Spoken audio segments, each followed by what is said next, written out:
I never thought a joke could end a marriage, but that night proved how wrong I was. My name is Eleanor Whitcomb, and until recently, I believed my husband and I were just going through a rough phase. Nothing dramatic. No screaming matches. No broken plates. Just distance that I assumed would fix itself with time, effort, and patience. I had been married to Thomas Whitcomb for 12 years. He was steady, quiet, dependable. The kind of man people described as boring but safe. I used to think safe meant secure. Now I know safe can also mean invisible. We were at a small dinner party hosted by friends from his firm. Nothing fancy, just wine, laughter, and the usual conversations about work and holidays. I'd already had a few glasses of wine, enough to loosen my tongue but not enough to blur my thoughts.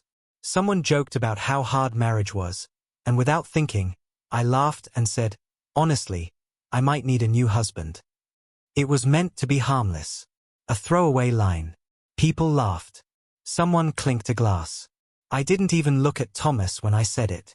The room moved on, but something shifted beside me. Thomas didn't laugh. He didn't smile. He didn't react at all. He just took a sip of his drink and kept listening to the conversation like nothing had happened. I noticed it, but I brushed it off. He was always quiet in groups. That was just him. Or so I told myself.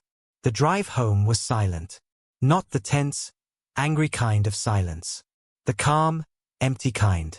I tried to fill it by talking about the food, the music, how late it had gotten. He nodded once or twice but didn't respond. When we got home, I kicked off my shoes and joked again, trying to lighten the mood. Relax. It was just a joke. You know that, right? That's when he finally looked at me. Not angry. Not hurt. Just distant. He said, very calmly, I know.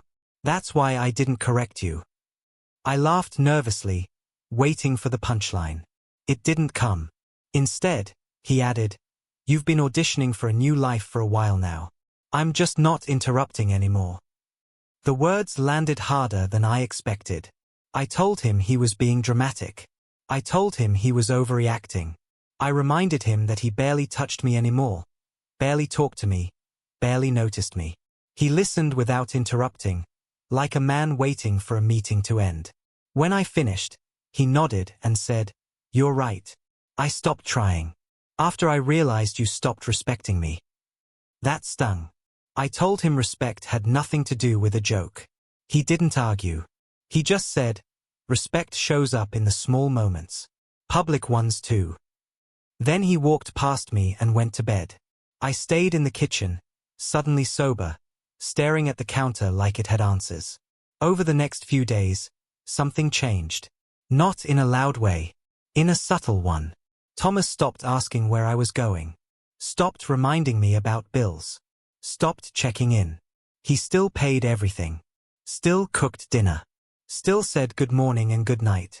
But it felt like living with a polite stranger. When I asked him what was wrong, he said, nothing. I'm adjusting. That word bothered me more than anger would have. Adjusting to what? To life without me. I started noticing things I'd ignored before. How often I rolled my eyes when he spoke. How I corrected him in front of others. How I joked about his quiet nature like it was a flaw. I had told myself it was harmless. That he knew I loved him. But looking back, love without respect is just habit. One evening, I confronted him again. I asked him if he still loved me. He didn't hesitate. I care about you, he said. But love requires safety. And I don't feel safe being your husband anymore. I asked what that meant.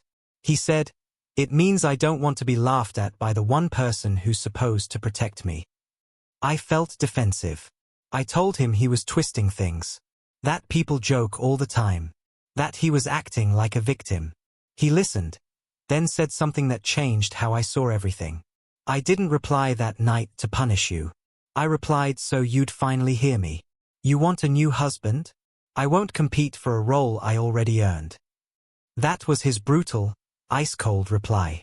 Not shouted. Not emotional. Just final. I realized then that he wasn't threatening to leave. He had already left emotionally. He was just standing in the same house out of courtesy. The joke hadn't caused the break. It had exposed it. We're separated now. Not because of cheating. Not because of abuse. But because somewhere along the way, I confused comfort with entitlement and sarcasm with honesty. People ask me what happened. I tell them we grew apart. I don't tell them the truth. That I laughed at my marriage until it stopped laughing back. That I thought I was harmless until I learned how deeply words can cut when they come from the person who's supposed to stand beside you. I replay that night often, not to blame him, but to understand myself. Silence didn't destroy us. My carelessness did. Respect isn't loud devotion or grand gestures. It's restraint. It's choosing dignity when humor is easier. Thomas taught me that by walking away without shouting, without insults, without begging. His cold reply wasn't cruelty. It was clarity.